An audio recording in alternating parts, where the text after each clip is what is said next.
everybody. Welcome to the season finale of Security Confidential. I'm Chris Kazel. Rory Michael. There's Rory. Still here. We back. Manoj is not in town this week. He's abroad, so we were bestowed the honor of capping off the season. There we go. So for today's episode, Chris and I and Emily have, over the past week, been kind of gathering some stories from around the cybersphere, if you will. Wow. Like that. And we're going to kind of go through them. Chris, obviously, being our resident security expert, we're going to get his take, get his feed, and if you guys have comments, thoughts, we'd love to hear them. Yeah, and disclaimer, I haven't seen any of the articles, so it's just going to be like off the cuff, basically. You're getting gut reaction. the hot take. Yeah. So the first one here. New Apple zero-day exploited to target Egyptian ex-MP, a member of parliament, with predator spyware. The three zero-day flaws addressed by Apple on September 21st, 2023, were leveraged as part of an iPhone exploit chain in an attempt to deliver a spyware strand called Predator, specifically targeting former Egyptian member of parliament, I'm going to butcher this name, Ahmed El-Tantwe. Okay. I don't know. Sorry. The mercenary surveillance tool is said to have been delivered via links sent on SMS and WhatsApp. More from this. Although great strides have been made in recent years to encrypt the web, users can still occasionally visit websites without HTTPS, as we know. Users who are at risk of spyware threats because of who they are or what they do are recommended to keep their devices up to date and enable lockdown mode on iPhones, iPads, and Macs. What do you think? This one I did see a little bit in the news. It was the Egyptian government, though, that did it, wasn't it? Does it say anything about that? You know, it might. That I'm not. Because this one I actually did see in a different, like not here, but online. I don't believe it was the government target. It was a government employee or something. Parliament member who was targeted, but he was not targeted by the Egyptian government, as I understand it. Another kind of questionable one, but I don't really know. I mean, I don't think mobile phones are that secure, really. Especially since, like, on the PC or whatever, you can just block anything, basically, like emails and whatnot. Right. And you could not visit domains or whatever. But I feel like that stuff is kind of obfuscated on the phone, because if you get a link or something, it's always shortened, and you don't really know what you're getting into. Like, my fiance all the time sends me spam texts, and like, I don't know. I don't really know what to think, except that it's weird that there's a 0 day in the iPhone. Well, maybe not, because, you know, Macs have security around them. Obviously, they're pretty secure, but right. People don't really develop malware and spyware and stuff for the Mac because it doesn't have a huge market share like Windows does, or like Linux servers dominate the server space. So it's rare to see that stuff for Mac, but that doesn't necessarily mean you can't. They're not vulnerable. I guess because iPhones are so insanely popular, people put a little more work into them, because it's not like it's like inherently more secure, right? Right. I think there's definitely an illusion, though, that iPhones are more secure than Androids. Yeah. I think everyone the lay person, I feel, has that sentiment. Yeah, there is a bit of credibility to it, I think, though, because remember what happened like 2-3 years ago when the U.S. government wanted to get into an iPhone, but Apple wouldn't help them or something. Yeah, you know what I mean? Yep, I do remember that. I think the credibility comes too from the App Store. As I understand it, Apple getting your app on iTunes or the App Store, I guess, there's a lot more scrutiny behind it than Google Play or the Android store. That's true. Yeah. Right. So That's I think true. maybe as a user, you're built to trust an iPhone security more, just off the bat than, I don't know, an Android. Yeah, I'd want to look at this one a little bit more. But yeah, I think there's a lot there for sure, and a lot to take away from this in the future. Yeah.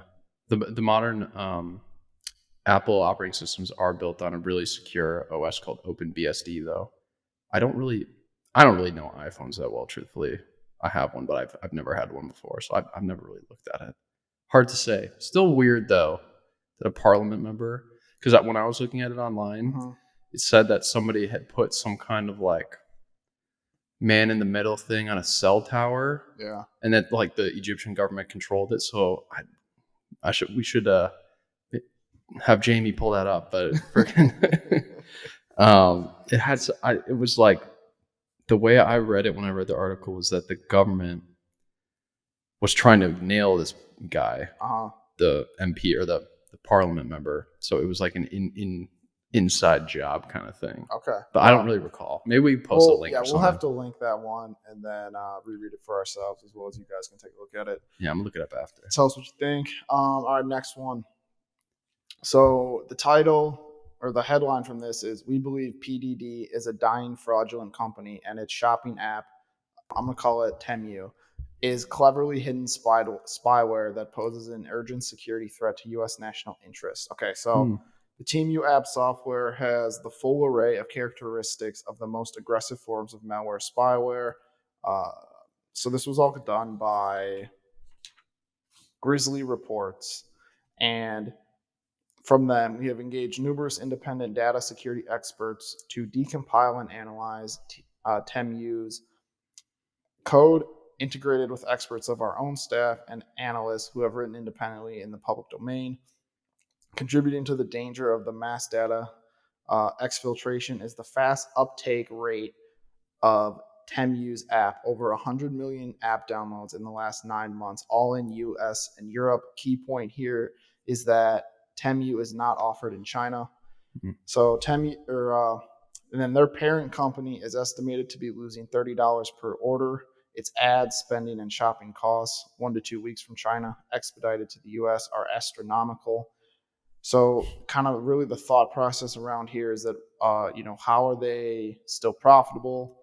Despite being a company with a market cap of approximately 135 billion, PDD has not had a real CFO since 2018. The key financial positions are a revolving door. There seems to be no accountability. As I said, full report on Grizzly Reports, very detailed and worth a read. I think the key that they're trying to convey here is that this company makes its money from selling user data, not from, the front, if you will, of their business. Yeah, sounds like it. Do you use Twitter at all? Yeah, for research, as you know. Right. Research. Yeah, I've been using it for forever, and I only see those TEMU ads. I know what you're talking about. I've only started seeing them like a few months ago, but I see them everywhere now. Yeah. So I can only imagine they make money, because it's like, those commercials where, have you seen these ads on Twitter? I see them all the time, and they're like those old commercials on TV where it's like 10 cents for a Apple Mac or something. You know what I mean? But it's actually like a bidding site or whatever. But it's like a discount kind of junk. I don't know how to even describe it. I've never clicked on them, but I've seen these a lot lately. And that's the only thing I can imagine is it steals data. Yeah. Because it doesn't look like one of those bidding sites. Like there was a bee related one that I used to see on TV a lot where you like buy tokens to bid. So the end price ends up being like 10 cents, but you've spent money on tokens, that kind of thing. Yeah. Unless they do something like that, they're probably just stealing your data, especially if there's a huge upload rate. Yeah. Yeah. I think that's kind of what they're alluding to and definitely leaning towards. What does China do with all our data, though? I don't think it's just China. I think really data is profitable in any market. I mean, even in the U.S., They resell it to U.S. advertisers. Yeah, or something? They can resell it to anybody, right? Maybe I do have a problem with China having my data. All right, next one. Cisco to buy Splunk for $28 billion. This one I did get from Twitter. And kind of the thought around here, what I really liked about what this guy had to say is that basically something isn't right here. I'm going to give you some facts. Cisco to buy Splunk for $28 billion. In 2019, the company's valuation was $35 billion. With no slowdown in sight, last year their revenue was $3 billion. So, if we know anything historically about business, when you're selling a company, your valuation is anywhere 7 to 12 times, 12 would be aggressive, of your, annual revenue. Mm-hmm. I mean, that blows that $28 billion number right out of the park as far as what you would sell for. This author, he's kind of questioning the sale here. Now Cisco comes and offers them $28 billion and they take it. His words, my guess is the original leadership of the company has changed. The ethos changed. The drive, the passion, the excitement ran out among leadership. What are your thoughts around that? I think it's weird. I mean, the business stuff, I don't really have too much to comment on, but I do kind of feel like when I worked at an ISP first when I started doing this. You saw a lot of Cisco equipment. Mm-hmm. Now I don't really see too much Cisco stuff. I mean, I see some like access points that I know our clients have, but Cisco is not really as prevalent as it was before. Mm-hmm.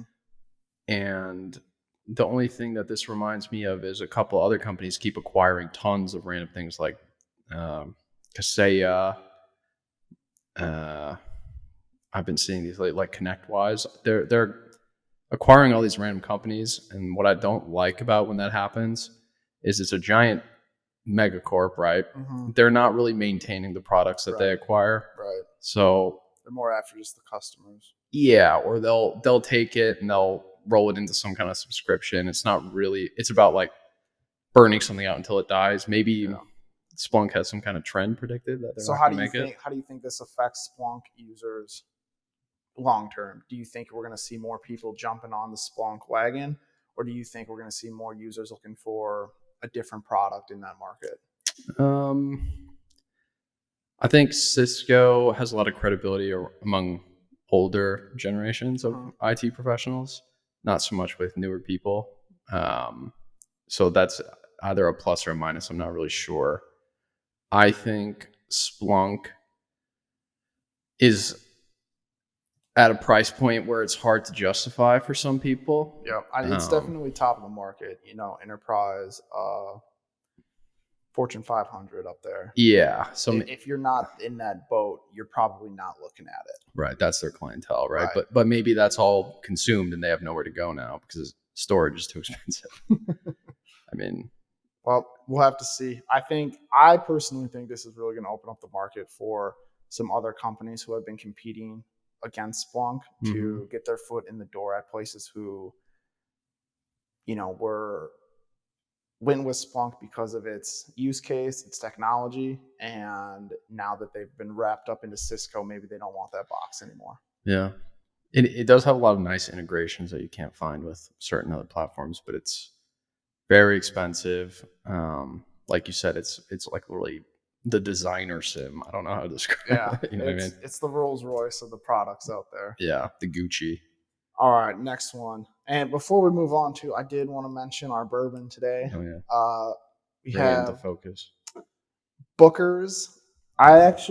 Chris grabbed this one, but we both have never tasted this one yet. I will say this has got some heat for sure. Yeah, it's good. It's pretty strong. I'm more of a Scotch guy, but it's really good. But I don't mind it. Check this really quick. Kind of a sucker for like the wax seal, you know what I mean? Maker's Mark. That's a classic. Yeah, it just looks cool. Yeah, it does. All right, let's roll to the next one. This is in regards to that F35 that crashed. Did you see that? I didn't know. So I'll brief you a little bit on the backstory here. A F-35 fighter jet in South Carolina. Mm-hmm. The fighter pilot ejected. The plane crashed. They couldn't find the plane. The base there posted on Twitter requesting help from the public to locate this plane. They couldn't even find it. Crazy story, right? Just going off of that alone. Digging into it a little bit more, some stuff has come out, and the headline from this is, I'm a former defense official who warned about F-35 safety and security problems years ago. This is why it had to have been hacked or malfunctioned.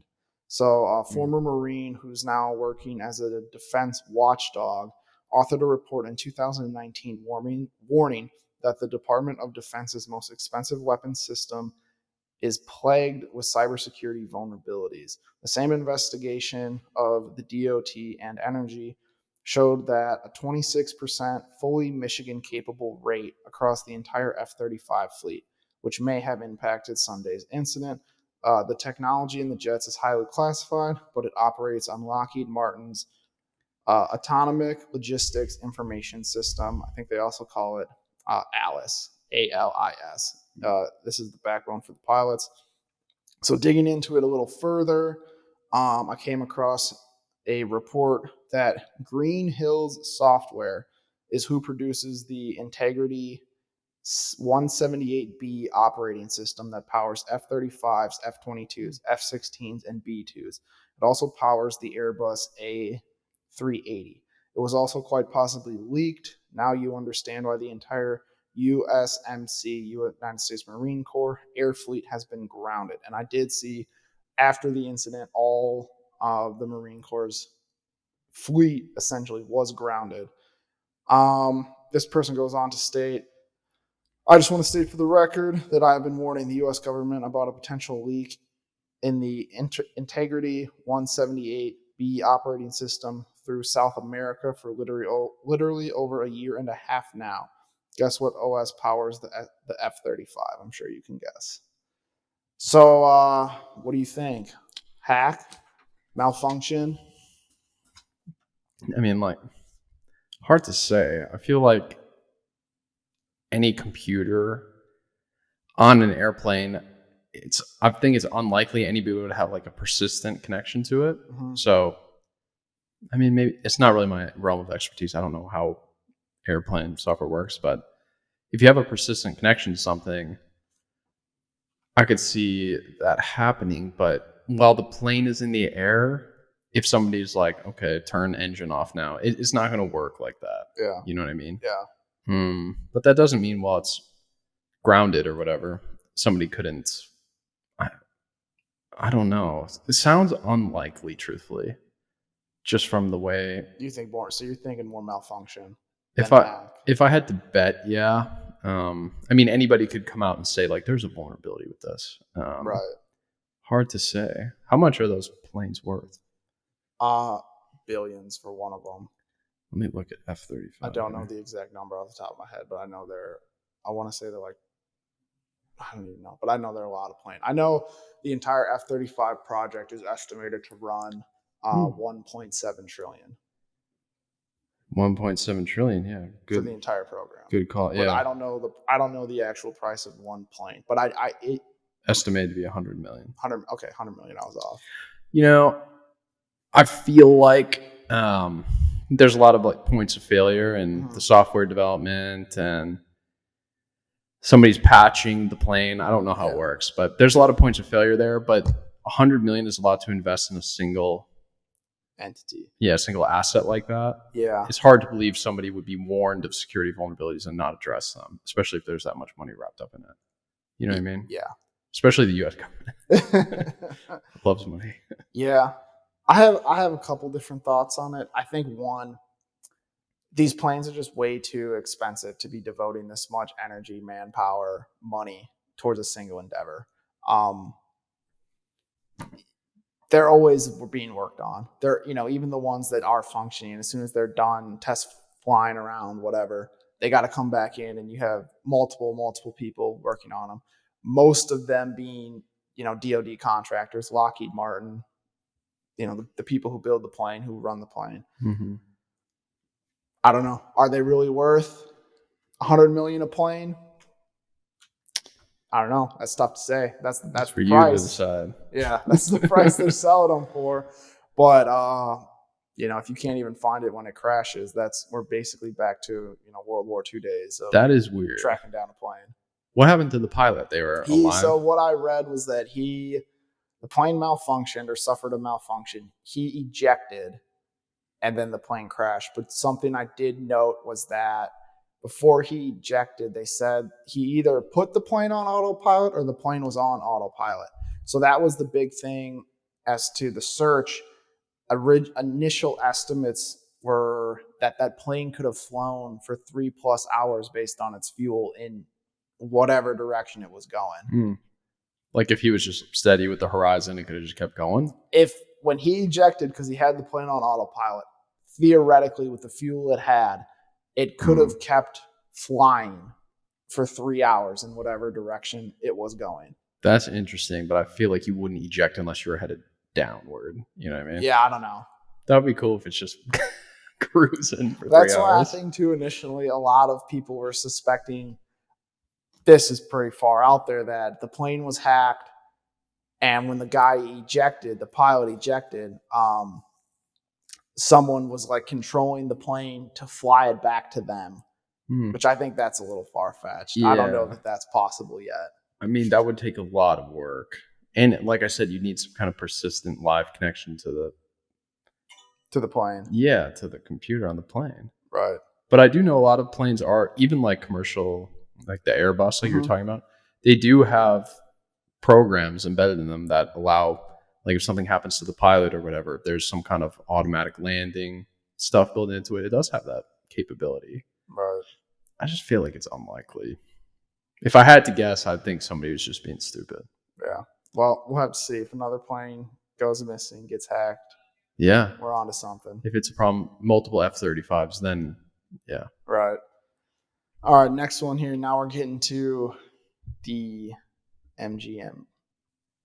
So hackers who breached casino, and I'm sure everyone watching this has heard about this because this has been the biggest story as far as cybersecurity goes, I think, this month. Hackers who breached casino giants MGM Caesars also hit 3 other firms. Okta says, I did want to note, it was deduced that social engineering of the IT help desk is what led to the breach. Chief security officer of the identity management company Okta said the 5 companies' clients, including MGM and Caesars, had fallen victim to hacking groups known as, I think this is supposed to be called ALPHV, ALPHV, and Scattered Spider since August. What do you think? Same thing that happened 6 months ago. Definitely, I mean, completely believable. I don't know. It's weird. Those are 2 of their biggest clients, though, by far. Okta's conference, which I had been to a few times, was held at the Aria, which is I'm pretty sure it's an MGM casino. I think so. I'm not sure. I'm pretty sure, 80% sure. They're like touted. They were always the headline client. They were the platinum sponsor or whatever. So I believe it. It's just kind of a bad look because they're an identity access management product. Yeah. That kind of is susceptible to like IAM related social engineering. It's just, I don't know, seems like an oversight. So here's another way that I want to look at this, because I know everyone's read about the breach. It's been in the news. People have been going nuts about it, but I did read up on something that I thought was very interesting as a fallout from this. 5 lawsuits go after MGM Caesars following data breaches seeking class action status. So 5 class action lawsuits filed against MGM Resorts and Caesars Entertainment seek to punish the casino giants for failing to protect customers in September cyber attacks. Companies were trusted with personal identifiable information, PII, and that trust was violated, alleges the suitors. The PII of individuals remains of high value to criminals, as evident by the prices they will pay through the dark web. Numerous sources cited dark web prices for stolen identity credentials. PII can be sold at a price range from $40 to $200 per. Criminals can also purchase access to the entire company data breach for $900 to $4,500. I think when you look at it from that perspective, ransomware as a service, all these different, criminal activities, if you're getting 20, let's say $40 to $200 per client, if you will, or $900 to $4,500 per for the entire stack, other organizations want to buy this from you. On top of that, you're getting the ransom paid to you by the victim. That's a pretty profitable industry. Yeah. I mean, I guess that data, like if you have a list of all of the, I don't know, Caesar's Palace's clients, right? How much they spend, that kind of stuff. How much is it to pay for a single record? It's like $40. $40 to $200 is what this claims. So if you get like 100 people, their info, how much they spend, I feel like the only thing somebody could use that data for is literally blackmailing the actual gamblers at the casino. Like we're going to tell your wife and your business or something like that. And yeah, but I think you could resell that. If you can buy that information from an illegal source like these hackers, you have that information now. You can resell it. I bet 9 out of 10 people you go to with that, they're not going to ask where you got it from. Because people's information, that's the most profitable currency, commodity, whatever you want to call it. I bet you could resell it. I absolutely think you can resell it. I think that's what fuels this type of behavior, is that there's a mass demand for information. Because for one thing, most like normal people won't know how to even access dark web, right? Right. But so if you resell it to normal people, if you know your manager is on that list or whatever, and he's spending a ton of money at the casino and you're below him, that you would pay for that information potentially if you're somebody who wants to. Yeah, there's so many different ways that you could use. You can leverage stolen information, right? Yeah. I guess I'm thinking of it from a negative kind of standpoint, but yeah, people would pay it for sure. I also think, and this is something we talk about here at Dark Rhino all the time, obviously, but the fallout from a breach can sometimes be worse than the actual breach, i.e., these lawsuits, going after Caesars, and they have insurance, right? So whatever this suit settles for is going to be paid out by insurance, but an organization that doesn't have insurance, that their insurance doesn't cover this, that's a whole nother caveat to a cybersecurity breach that you probably haven't even thought about. So I wouldn't want casino owners to be upset with me. Like whatever executives getting yelled at on the phone or whatever. Casino owners are not who you want to be in a bad spot with, right? Right. Have you seen the movie with Robert? Oh, yeah. Which one? Casino? Robert De Niro and Joe Pesci? It's classic. Those guys you don't really want to mess with. Yeah. Oh, I know. That's a great one. And it's literally an oversight on Okta's. Not an oversight. Like they didn't train their employees to be on the lookout for that kind of thing, right? But so is that really an oversight? I don't know. Educational oversight. But what can you really do in that case? You know what I mean? But I wouldn't want those guys to be upset with me. Truthfully. No. All right, we'll roll to the next one. I just read this one today. Okay. And I should have grabbed how new this is, but as far as if it's from today or not, I think it is actually. Yeah, it is. Okay. All of Sony's systems allegedly hacked by a new ransomware group. According to September 25th article, which is today, the day we are recording, from an Australian cybersecurity publication, the PlayStation maker was cracked open by ransomed.vc, a new outfit of hackers that's only been operating since September. So pretty big score for them only being operational for 30 days.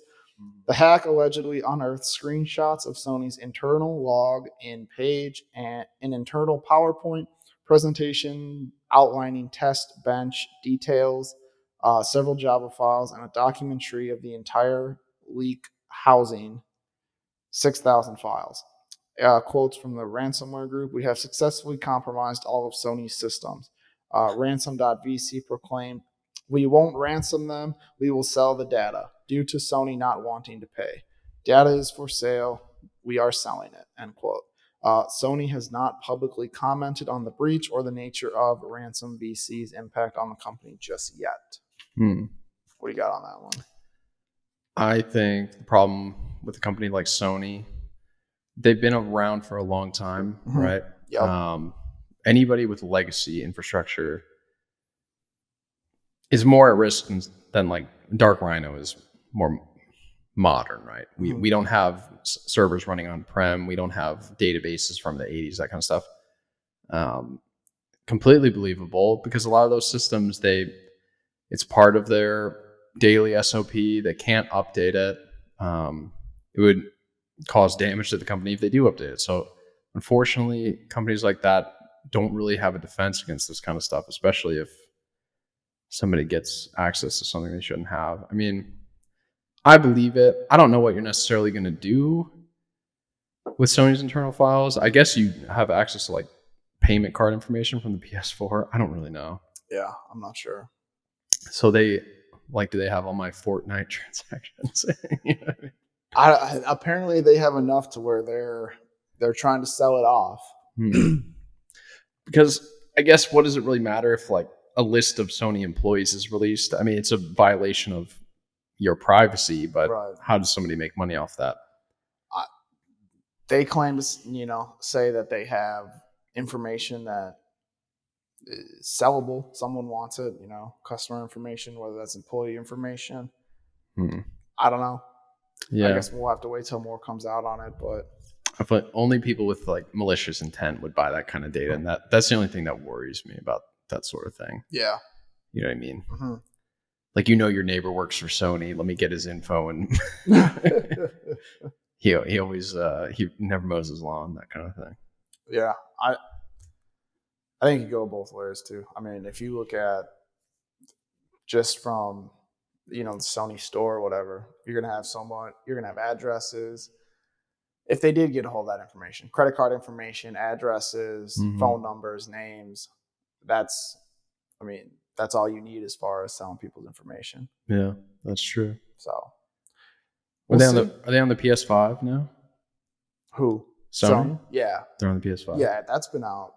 Oh gosh, a couple of years now. Okay, I haven't had one since the PS3, but yeah, I actually am a PS5 player, so hopefully they didn't get my information. Do you have a lot of Fortnite skins? No, I don't play Fortnite. I've never played it, but no, I don't play it that often. Honestly, I should probably.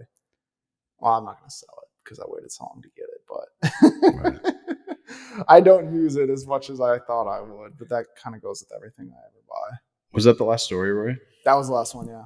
All right, well that wraps it up then. Everyone, thank you for tuning in to the final episode, season 12 of Security Confidential.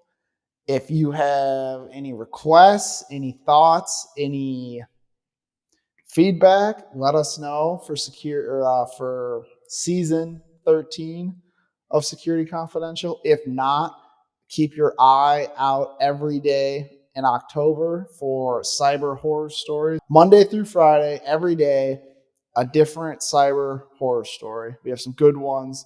This year, it was brought back by popular demand. People just couldn't get enough of it.